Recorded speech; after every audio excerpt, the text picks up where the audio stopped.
Hope everyone has a drink. They're kicking back on the couch, excited, relaxed, or at their desks, hunched over, ready to go. Let's kick this off, and we can always catch people up as they're joining too. So this is work from home. What the heck? I recognize that some of you guys are behind your screens and not able to use webcams during a panelist session, but that's okay. We're going to get to know each other as we go. Kanitha, maybe you could jump in with Tulu. I see you're trying to figure out audio, and Kanitha can jump in and try and help there as well. But if you guys need anything else, you can use the raise your hand function at the bottom of Zoom or type right into chat. Kanitha is going to be helping me run this and watching the chat box. So if there's anything that you need, want, questions, jump in, ask to speak. We'll make sure to get you guys the spotlight so that we can keep it more conversational. I recognize the format's harder on Zoom. We're actually going to talk about that as well, but we definitely want to make this a two-way street. This is by no means me chatting for 40 minutes or whatever. So we want this to be a two-way street for sure. Tulu, can you hear me okay? And Rafina, I think it's just we can't hear you. Okay, perfect. As long as you can hear me, just let us know in that chat we're watching as well if you have a question or want to know more on something else, and Kanitha will unmute so that way you can chat. Kanitha, it's not possible to can we unmute everyone on for the benefit of the let's see. Give me 1 second. All right, so everyone is unmuted now, so feel free to chime in. Okay, Tulu, you're on the spot. Say something there. Let's see, hold on. There you go. Oh, awesome, Kanitha. I didn't know we could do that too. Nice. See, I appreciate your flexibility on this. This is awesome. She's asking for video now if you guys want to join. Hello, can you hear me? Yes, perfect, Rafina. Oh, great. Okay, terrific. Awesome. Hey, I'm going to trust you guys on this as well, so we can hear you. We can pick up background noise on it too if you've got the unmuted symbol next to you. Kanitha's going to be watching just in case you have that loud meowing cat in your lap. We'll talk about that as well. But feel free to join on video. I'd love to see your smiling face. We're actually going to talk about that as well, and why when you're holding Zoom calls, especially in remote non-isolation, you do want to be on video as much as you can. You don't have to if you're uncomfortable or you didn't put on pants this morning, but I do want to encourage it. So this is work from home. What the heck? Now we're ready to go. Let's get started and make some magic happen. Let me know if you guys have any other questions or want to see more as we go too. A little bit about me, and then we're going to jump into a story on how this started. So I am currently a solutions advisor at Epicenter Innovation. We're an emergency management consulting company. So as you can imagine, we're a little busy right now. There are a few of us here in Denver, but we actually work with people across the country. We've got about 50 other people that we work with. In fact, I think one of my colleagues on the East Coast is on this call as well. So thank you, Eric, for joining. And we've been remote since I started just a few months ago, but I actually have been remote this is my 4th year working remote. I'm also a speaker at my company, Abandon Average, and I go around the country and speak with college students, primarily how to network and facilitate connections. In the context of this call, a lot of what I do is working with students, working with startups, how to approach people for pitching and funding and more of the sales side when it comes with on the Excite connection. But in general, my sessions all revolve around networking and making sure that you're your best when going forward, especially when speaking with someone you've never met before, and you want to make sure that you're making a good impression or graduating school with a job. That 13 offers is what I graduated with when I left DU a couple of years ago, and that's something that I really want to push to enable you guys to do as well. Happy to chat about that more as we go. So my introduction to working from home was a honestly terrifying, got pushed into the deep end section. So I was working for a company called One Rooftop. It was not necessarily my first job, but it technically never changed. We got acquired after I had started working for them out of school. And during this acquisition, we made software for hospitality. So people who ran vacation rentals use the One Rooftop software platform. And about 2 years in, so I think this was just about the end of 2014, beginning of 2015, we had started, and we had an office in the Denver Tech Center. If you know where Bad Daddy's and Hapa Sushi is, there's a Remax building in that same parking lot. We were on the top floor of that Remax building. We had originally got the office for, we had expected 30 people for growth. And very early on, we ended up having to pivot our startup, and we were able to automate a lot more. We didn't need 30 people. So we had about a 30 to 50 people fitting office, occupying 6 desks, with one of them being a separate office for our COO. So we just didn't need the space. And offices are expensive, and we're a startup. It didn't make a lot of sense at the time. So while it was beneficial to go face-to-face, we had already started talking about doing more remote, mainly so we can cut that office expense. Then, unfortunately, I had a major surgery that prevented me from being able to drive for almost, gosh, I want to say about 3 months was the total, where I really could not drive very well, which means I couldn't go into the office very well. And I'm not very good about sitting on my hands, twiddling my thumbs, even though I was supposed to be. So I ended up having the surgery, and I started working remote as a test. Now, we were already using programs like Slack to make things a little easier, and Google Hangouts, that whole ecosystem with Google Chats. And we started testing remote work from home because we were a startup, work needed to get done, and I couldn't take 12 weeks off. We needed to keep operating, keep functioning. So I started working from my couch, which led to an enormous amount of difficulties at first. I mean, I lived in a tiny 800 square foot apartment. I was sitting on the couch. I had a 50-inch television in front of me with my PlayStation hooked up, which is very difficult to want to work when you've got all of these distractions and resources in front of you. And then during this time, to compound all of this, we had been looking to actually acquire another company, or work with another company, I should say, to help amp up our system. And during this time, it actually came back that their parent company, somebody else that they worked with, said, hey, we really like what you're doing. We're going to just acquire you. We're a San Diego-based company. That's Cloudbeds. They came in, they said, we're acquiring you. It doesn't go into effect until May, but your lease is up in the mid-April. So everybody works from home now because we're in San Diego. We're not moving anyone to San Diego. We work all over the world already. At the time, they had about 80 employees in 12 different countries. And we're going to stay remote. So you're done, office is out, everybody's remote now. So even at the tail end, as I'm recovering from the surgery, I now am working remote regardless. So now I really have to get good and learn what is happening, because there is no office to go back to. I'm glad I kept the job. I was able to continue working, but we were done with physical location setting. Now, this was its own set of challenges, but was an incredibly great learning experience, because not only was the company, at the time, they were about 87 people big, and I think I said 12 countries that we were managing.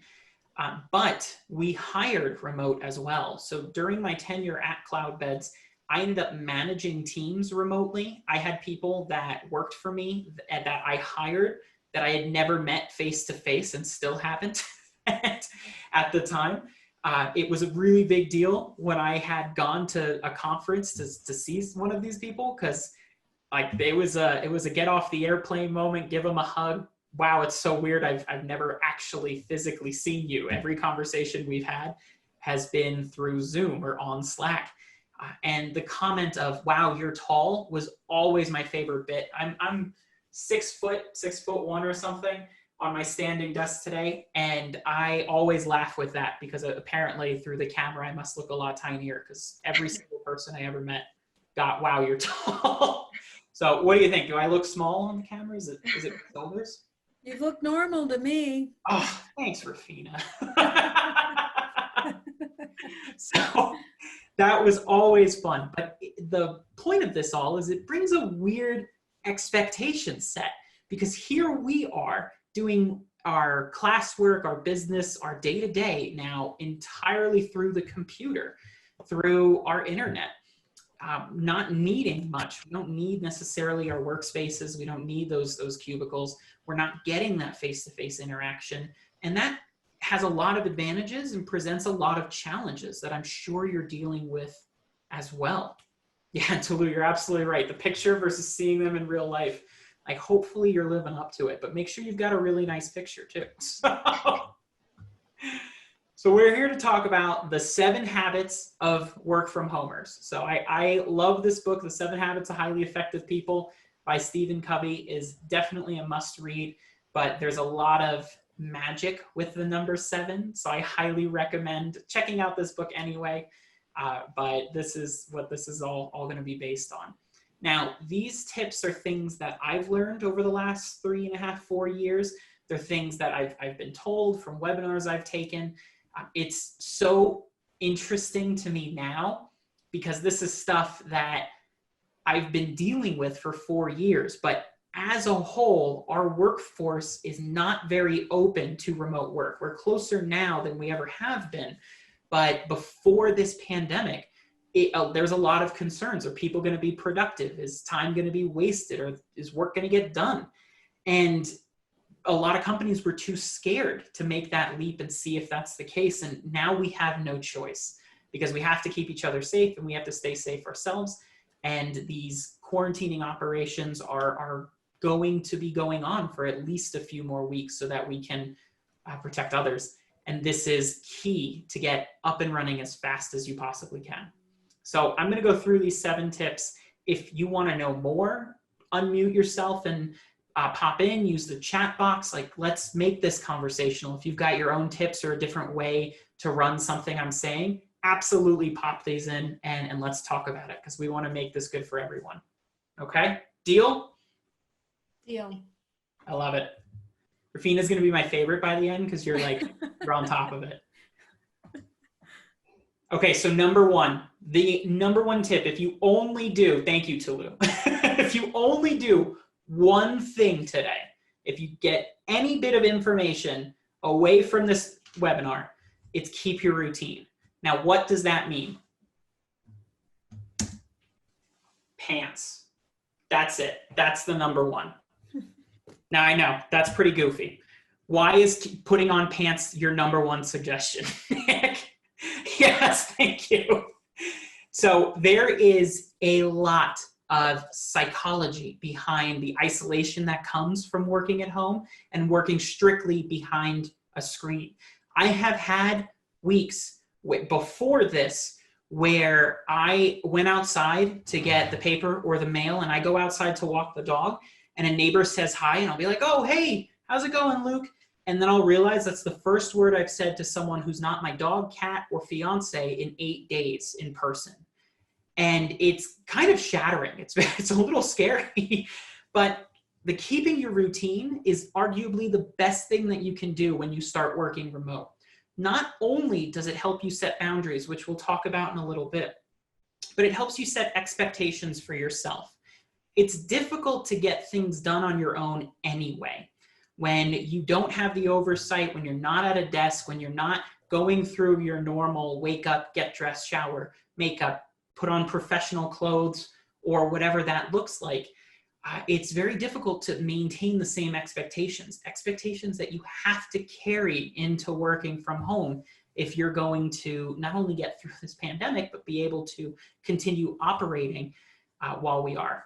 Now, in this context, this is even more important because our entire world has been shaken up during this pandemic. We are in a time of uncertainty. It's difficult to get access to certain things. everything we know is in flux. And on top of that, you now have to be operating behind a laptop screen. Well, this routine is going to help minimize not only the impact on your mind, but maximize your ability to be productive. So your routine is important in itself, but if you only do one piece, it's just put on pants, because that already sets a clear boundary that this is not the Saturday where I'm in pajamas all day and hanging out and playing games, which there's nothing wrong with, but it's setting a mental boundary for yourself. Not to say there's not a lot of fun of going on Zoom meetings in a really nice, I've done interviews in a nice button-down suit and no pants. I think that's a riot. I highly endorse it. But for your day-to-day, those are good one-offs. Your day-to-day, you need to keep your routine. Now, there's a book called The Miracle Morning by Hal Elrod. I highly recommend this book as well. If you guys want a book list after this, my email's at the end. I'm happy to send you my book list. We could be Goodreads friends. I've read, I think, about 115 self-help, motivation, and business books at this point. So I've got plenty of good reads if you need them. But The Miracle Morning was very impactful. I am not a morning person. Let me preface this. I do not expect you to be a morning person, but Hal has some really insightful tips to have, to be able to operate, to continue to set up your day for success. I really love what he has to say about the morning. I personally find it very difficult to implement because I don't like the morning. I like staying awake when the owls are up, and I shut my blinds really tight when the sun comes up. But he has a quote, "This discipline creates lifestyle." And this is absolutely correct. I actually have sources to back this up from Psychology Mag, but I wasn't able to find it for this presentation. But the discipline sets your standard, and it goes on this routine conversation. If you have a lot to do today and you're not waking up and setting that good expectation for yourself consistently, that consistency is key, then you're going to have a really hard time. So this is very important. However you want to structure yourself, that's fine. I've seen a viral post on LinkedIn saying some junk about how, like, if you don't come out of this learning a new language or a new skill or a new hobby, it wasn't time, it was discipline. I think that's ridiculous. We're dealing with a lot. We know people that are affected by this. We know people who have been furloughed or laid off or are infected, that we have to take care of ourselves mentally first and foremost. I don't want you to put undue pressure to read a bunch of books and learn a new language and get all this stuff done. I want you to get through this, and routine is the first step to doing so. So love this quote, love this book. Number 2, set boundaries. I love Grumpy Cat. I heard Grumpy Cat passed. Does anyone know if that's true? It's true. Oh no, that's so sad. Okay, well, I love Grumpy Cat. He's one of my favorite memes on the internet. Like a good neighbor, stay over there. So he's great. But in this case with boundaries, I'm not necessarily talking about physical, keep away from people in terms of our isolation or in terms of introvert, extroverts. This is boundaries for yourself. This part is what's going to help make the discipline easier and help recharge your brain, help be able to function, to work, to be moving forward. Actually, we'll come back to this. So when we're talking about boundaries, I mean that you need to set the expectation for yourself. Now, I know we've got students on this call. I know we've got people working. I know we're all in different boats, but whatever you're doing, you're either working from home and you've got goals, tasks, and objectives you're expected about. You're a student who has papers, projects, things to do, classes to attend. One of the hardest things for you to break when you're talking about working from home, and again, just to reiterate, this is different because we're talking about consistency. You're now working from home every single day. It's not like class is going to be online today. This is my one day difference. You're consistently doing this. And because of that, you probably have your own habits. Great, I'll take my laptop downstairs in the kitchen and I'll go cook, or I'll have Netflix on in the background on my couch, or let me go do this in bed when you're writing your papers. So there's things that you're probably used to doing that you might not even be actively aware of. But when you're talking about working from home and being able to be consistent and be successful here, you're going to have a really hard time if you keep that strategy in your day-to-day routine.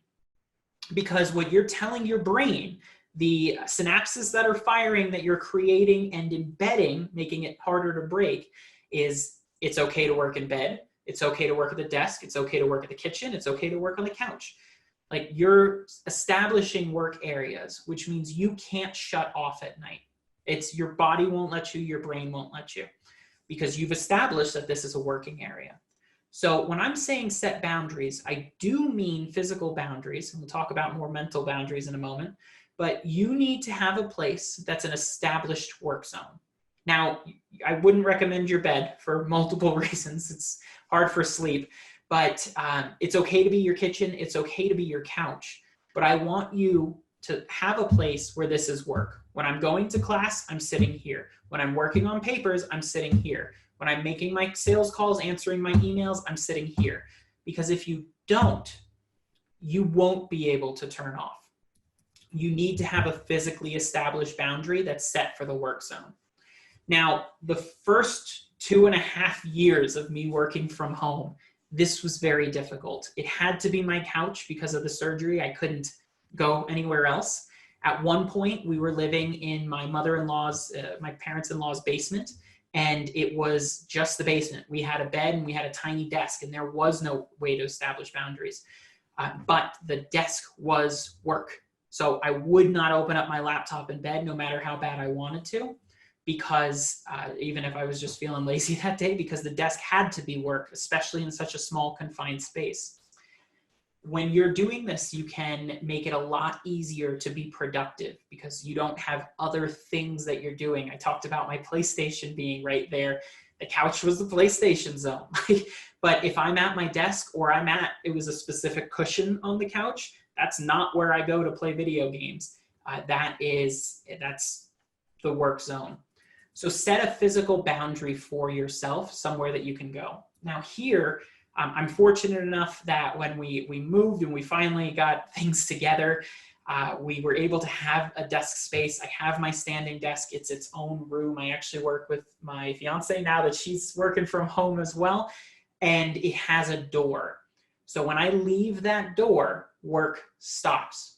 Now that applies during the workday. If I'm using the restroom or getting lunch, I can't work outside that door. I'm bad about it. Like, this is not something that anyone's going to be perfect on. We still have our phones, we have our apps, we're still connected. But I try my best not to bring the laptop for my job outside this room, because it's a lot harder for me to concentrate and focus in other areas.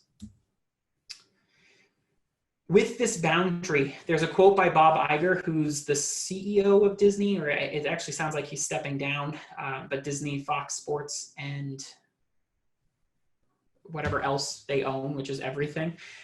But I never judge myself according to the expectation of others. I judge myself to the jobs I've been given over the years and by the extent to which I succeeded in those jobs. When you're setting those boundaries, this includes operations with your boss, with your coworkers. Like, you need to go in and set those expectations.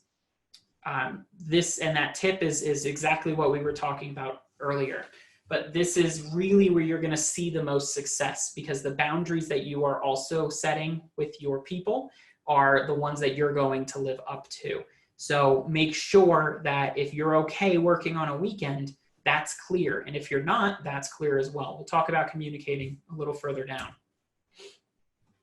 Number 3, I thought was really important, and that's just forgive yourself. You're going to get distracted. You're going to take breaks. You're still doing a good job. You're still doing a great job. And I think that's really important, because we hold a very high standard to ourselves. We're going to be harder on ourselves when it's just, for some of us, if we're living alone, it's what you say outside and then that inside voice. Even with others, it's very easy to be hard on yourself. Now, it's important to remember that if you're working or at class, I know it blends a lot differently when it's at class, you don't need to be productive 100% of your 8+ hour workday. And you're not that way at work either. A lot of people think like, you know, I go to work and I work 8-9 hours and that's what I do. That's when I'm working. But that's not true, because if you're at your desk, somebody's going to come up and talk to you for a while. You're going to go to that water cooler or go get lunch, and you're not productive 8+ hours a day when you're physically at work. Don't make it so that you feel the need to be at home either. In fact, the Harvard Business Review, and I've got this down here, it's a really interesting article, but they've put out information that says that we would actually get more done if the US would shift to a 6-hour workday instead of an 8-hour workday. Because during an 8-hour workday, you tend to be productive for 4 to 5 hours. But with a 6-hour workday, especially coming from that, you're more focused in getting things done. It's easier to cut out fluff, and you actually end up being productive 5+ hours during that day. So something to keep in mind, but don't be too hard on yourself. It's perfectly okay if you're not working the entirety of the time. We've got some tips that's going to make this a lot easier, but you have to be ready to forgive yourself. You have freedoms now working from home by definition.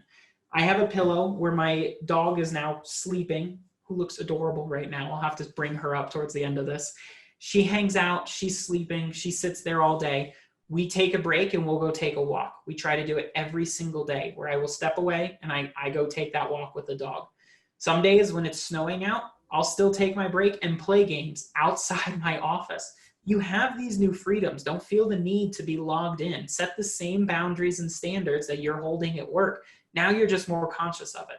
My favorite part about working from home is once you get over this transition period, you're able to do so much more. You will see that you're going to get more done when you've got this set up and you're working and actually productive. You're able to get more done faster than ever before. So that's why this is so key and so important. But don't be afraid to use those freedoms as well. You've got the advantage of being home. You might as well take it. 4 is exercise. And this one I always laugh about, because especially now that we're in quarantine. Now, when I'm talking about exercise, I'm not talking about necessarily going to the gym. I'm talking about using your mind, body, and soul. That, surprisingly, is a core component of working from home. Because if you're not doing these pieces, it's very difficult to do the rest of what we're talking about. These are your engines, or I should say the road that gets you there. Yourself is the engine. But the exercising your mind, body, and soul is literally the path to making sure that you can be productive, that you're able to take care of yourself physically and mentally, and that you're have the tools to be equipped and be able to emotionally handle a lot what's going on. I mean, we talked about in the beginning that you're not expected to learn a new language and pick up a new skill and a new hobby. I mean, if you want to, great, but the only expectation is you're doing your best to take care of yourself. I love my milestones. 9 a.m., take a walk. If you're able to and maintain social distancing, great. 2 p.m., I worked my brain. I read some articles. I've always got a book that we're reading. I do a ton of audio books. Get Libby if you haven't yet, and download from your local library. But I'm always trying to read or exercise my mind. We'll talk about some apps as well. Deep breathing is really important. My fiance has gotten me into yoga, which is very useful, but I try to at least consciously do some sort of mindful meditation exercise every single day, because it helps slow down time, especially with working in emergency management. Everything's on fire right now. This being able to deep breathe is a great way to slow down time and get control of your productivity. And then of course you have to have fun, and that's my fitness pizza, which if you're unfamiliar is fitness whole pizza in my mouth. It's delicious. Thank you, Victoria, for that laugh. So I'm gonna assume everybody's cackling and it's just the mute. I expected that to land hilariously. Now, this is why this is so important. It helps you feel connected. It helps improve your nightly sleep. It helps improve your brain functions and increases concentration. Everything we want to achieve while we're working from home can be done, but you need to be enabling your body to do so. So I do recommend anything that takes care of your mind, body, and soul. Yoga is nice because it takes care of two at once. Stop and breathe. There's deep breathing exercises. You've probably seen them where it's like I think it's called a metronome, but it's like breathe in for this many steps and breathe out for this many steps, and it comes back to 0. There's I think it's 5-7-5 where 3-7-5. You breathe in for a count of 3, hold it for a count of 7, and exhale for a count of 5. And if you do that for 2 minutes, it gets a lot more blood flowing, oxygen flowing, and it helps you calm down. I've physically seen where I am in a freak out mode of like 8 things need to get done, and I will stop for 2 minutes to do that, and I'm able to knock out those 8 things in the order they need to be knocked out. Whereas if I had tried to bumble through and do that immediately, I would have been in a lot of trouble because I would have done them poorly. They weren't going to be done in the right order because I didn't have that clarity, and I would have been panicking the whole time. So take a second and breathe. This one's hard. I honestly suspect out of all of your transitions working from home, this exercise piece is going to be the hardest, especially because we have a lot of emotional push down on us. Please don't get me wrong. You don't need to be like, my diet starts tomorrow and this is everything I'm going to do and I'm going to be very strict about this. Great if you want to be, but what this means is that you're taking a moment to not only acknowledge your physical health, but your mental health. Some great tools with this. Chris Hemsworth has a new app called Center, CENTR. Double check, it was free for 6 weeks during the pandemic. I think it still is. So you can sign up for that and then close it. Planet Fitness has free exercises that you can do at home if you download their app. YouTube's got a ton. Amazon, if you're Amazon Prime, has an amazing number of fitness activities that you could do. All 15 minutes. You don't need any equipment. It just makes it really, really nice. Yeah, and absolutely, Tulu. It's a brand new landscape we're dealing with. This is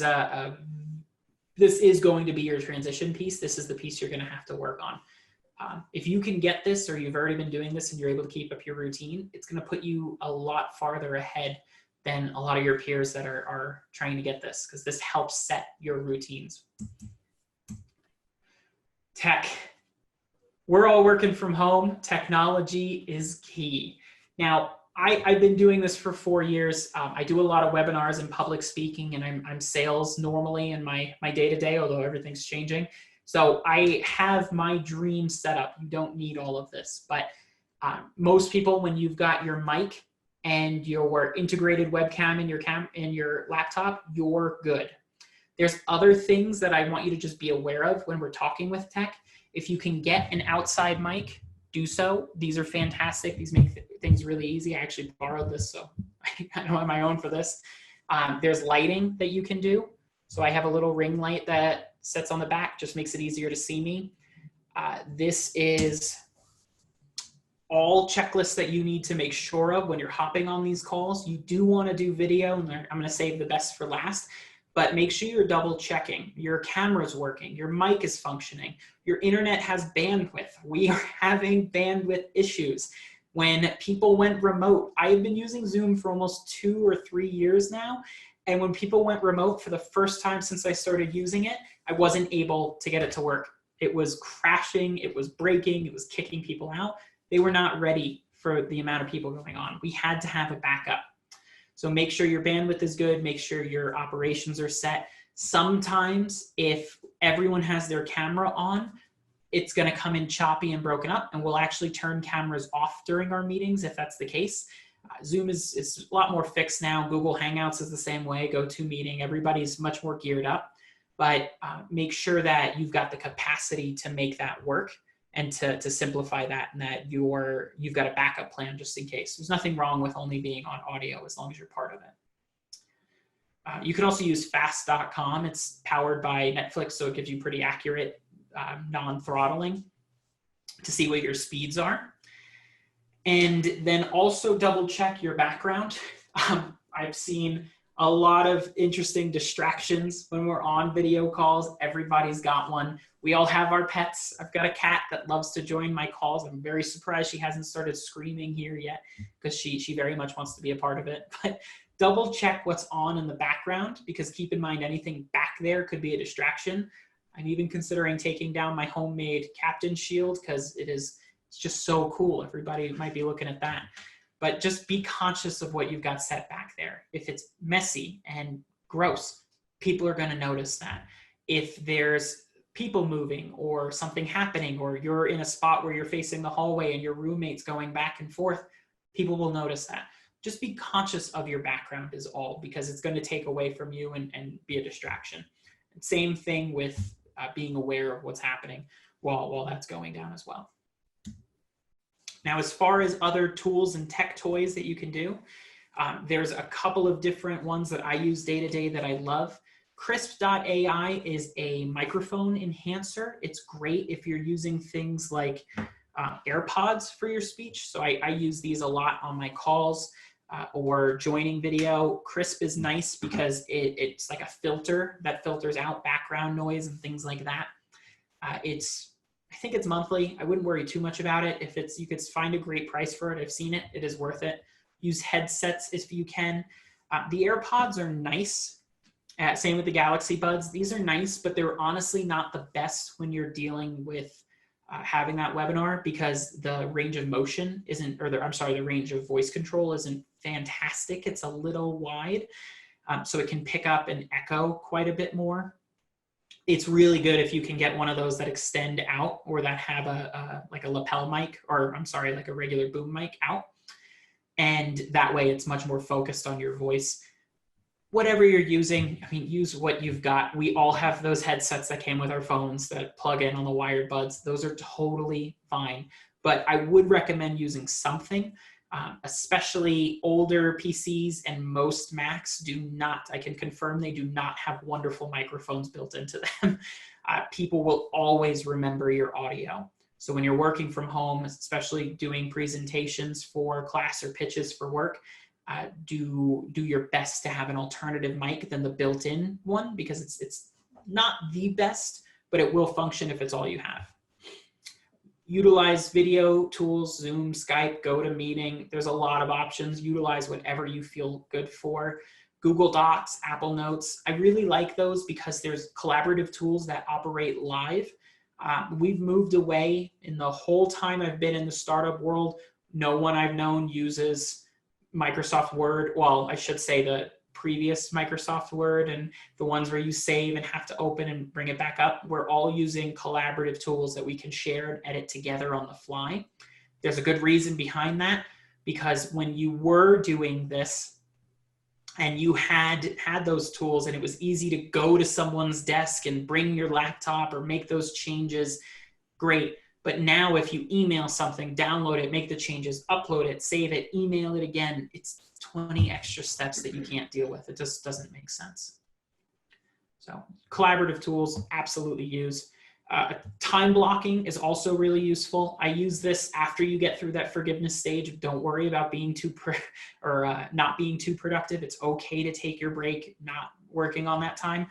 My big thing, and one thing that I really appreciate in all the startups that I've worked for, but especially my current job, my boss, Chris, is amazing about, here's a task. Like, I expect you to go do your job. I do not expect you for it to take 2 hours or watch your time or clock in and out. I expect you to be productive and to go do this task. And he's fantastic about that. I'm actually going to see if you guys have follow-up questions. I'd love to direct you to him for time blocking, which is something he's taught me, where you actually build sections into your calendar, and you have to be productive for those sections because it doesn't get done. It doesn't allow you to be a procrastinator. My favorite tool for all of this is my little cat timer. Yeah, I might be a crazy cat lady. I don't know, but this might dictate that. This thing is very helpful for me because it puts initially it put a lot of pressure. Now it gives me a lot of structure. But if I have something to do, and I'm going to make sure I set this time for longer than the rest of the speeches, I will turn it is a regular kitchen timer, and I'll say, great, I've got 20 minutes. It starts, I actually find the clicking very soothing now, but it tells me I need to be productive for the next 20 minutes. I am not allowed to get on Facebook, Instagram, games, anything else while that timer is moving, because if I don't get what I need done during that time, so sad, too bad. I'm not going to let it affect the rest of my schedule in meetings or tasks. Then it has to find another time to get ready, and that's it. Now it's done. So this is really useful. I highly recommend you do get a physical one versus using your phone, because when you're on your phone and you're looking at the time or you're waiting for it, it's an extra distraction. I think Psychology Today said we pick up our phone on an average about 2,200 times a day. We're checking our phone, just mind-blowing, says the guy with the smartwatch as well. It helps me back away from that so that I stay disconnected. I turn on Do Not Disturb and we keep going. And then with that, Brain FM is a tool that I do use on the phone when I plug in headsets. It uses binaural beats or binaural beats that you can actually use to put yourself in a wavelength A, I want to say it's called, but it's essentially hypnosis, and it lets you be in a different brain pattern for focus and concentration. Brain FM's paid. I love it because I have to use it a lot, but you can use tools on YouTube. Amazon Music has some. There's plenty of free ones. I really recommend pairing the two. Is going to help a lot. You can also use music. My fiance is incredibly effective with that, where she can turn on music and she can get whatever she needs done in the same structure. It doesn't work for everyone. With me, I like to sing along and I get distracted by the lyrics. I need something to just zone out on. I also use this for sleep as well. Do you guys have any tools you want to add? Let's take a second. Anything you're using, anything you want to make sure the rest of the group knows as well?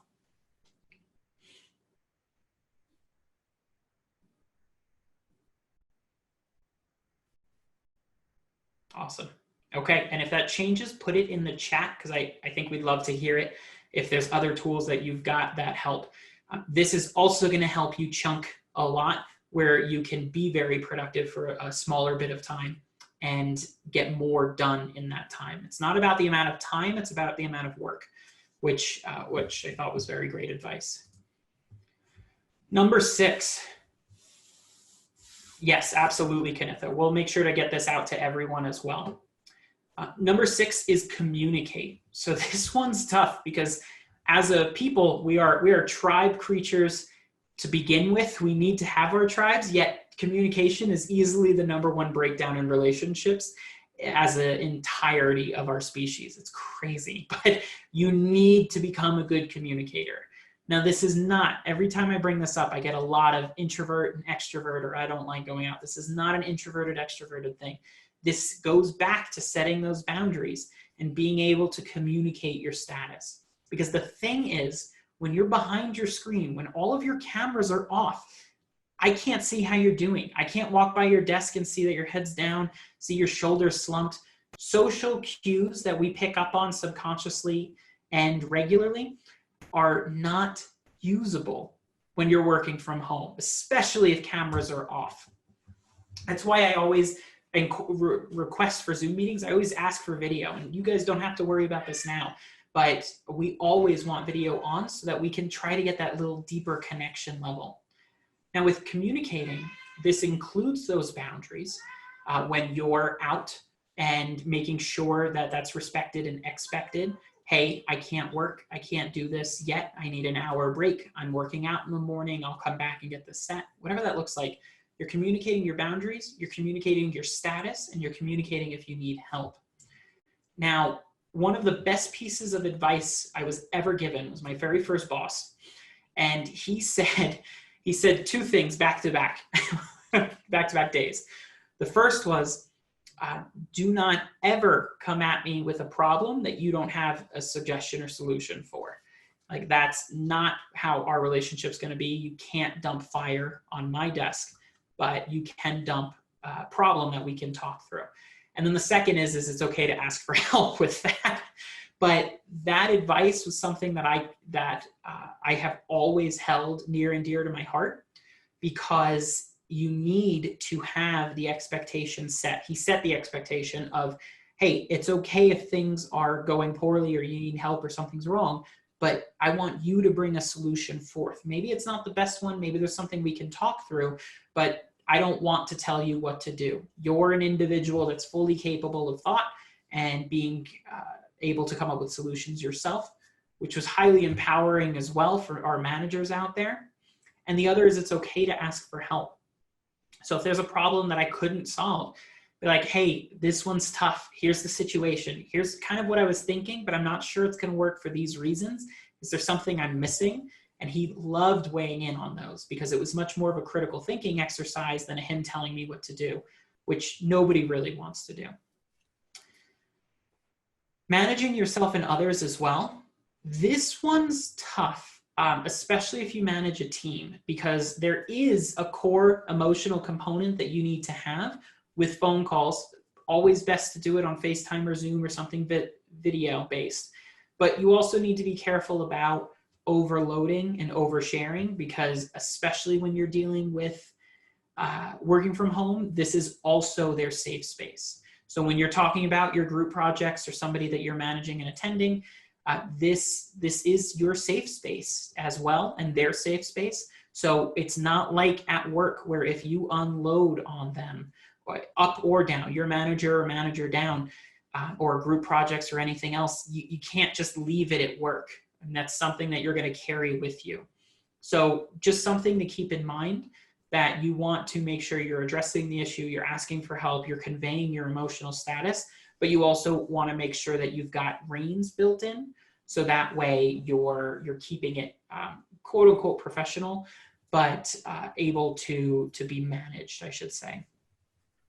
In any case, over communicating is far more important than under communicating. Better to bring up a potential problem that never occurs than have to deal with an issue that's done past, and now you have to deal with the output in the fire.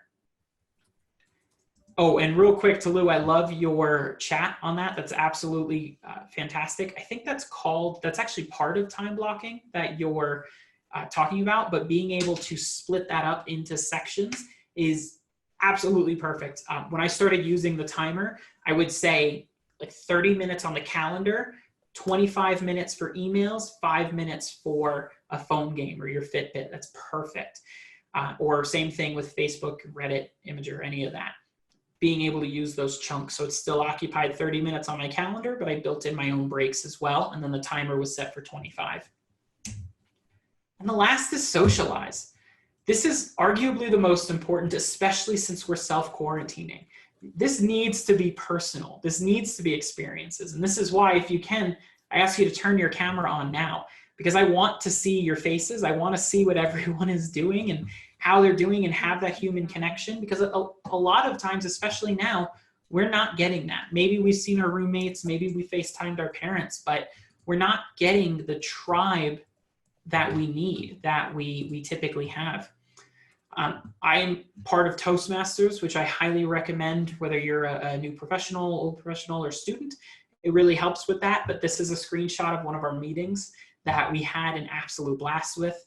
My brother, I thought, was really creative. He was playing board games with his best friend through FaceTime. They don't even live in the same state. They've been doing it for weeks, but now they're doing it more because that's their socialization. Oh, thank you, Kenneth. I totally understand video is disabled. So that's fine. I'm not holding it against anyone here. But think about it for your next class, your next meeting, especially since you'll already be wearing pants. But play some board games through this. Do some video games. I mean, that's already been online multiplayer. Have a happy hour. It doesn't need to be alcohol-based. It can be just regular drinks and hanging out. But set the stage for this to be a social activity. This part is going to tie it all together, because when you're already working from home, you're going to feel that layer of isolation, and with that, depression. This is compounded now that we're dealing with a pandemic during this time. So this part, outside of your routines and exercise, is what's going to tie all 6 of the previous steps together.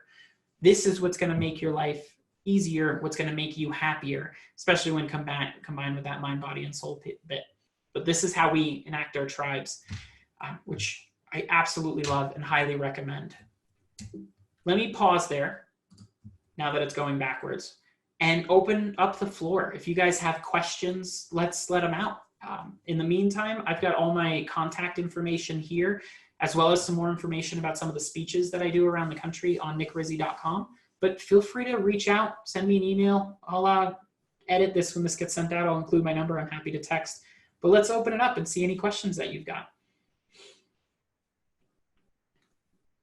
Or your favorite part.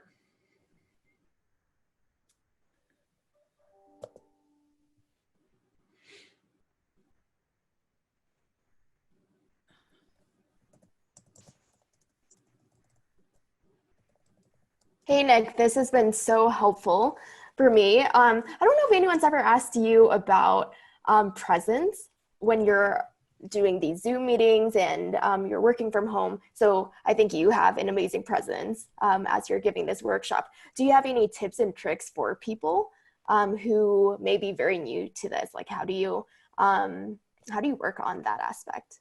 Yeah, absolutely. So I got really excited for a moment. I thought you were saying presents like Christmas.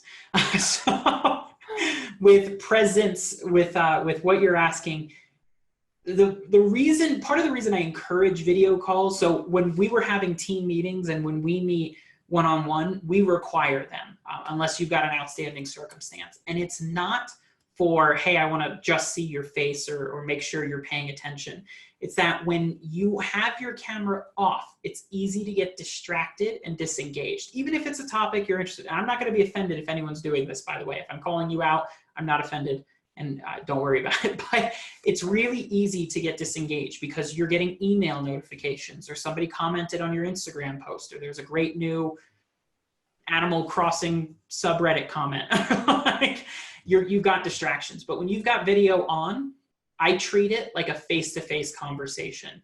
And yes, maybe I'm going to be distracted. And if it's something that I would need to check if we were in person, I'm going to do it because that's the priorities that I set forth and the expectations I set with my team.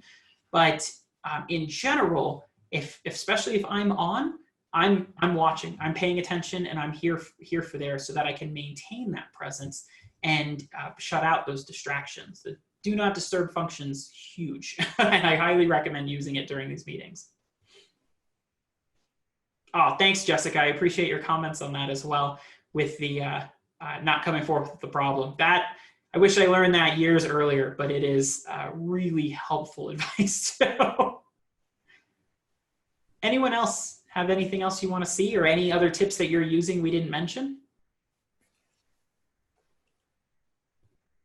Okay.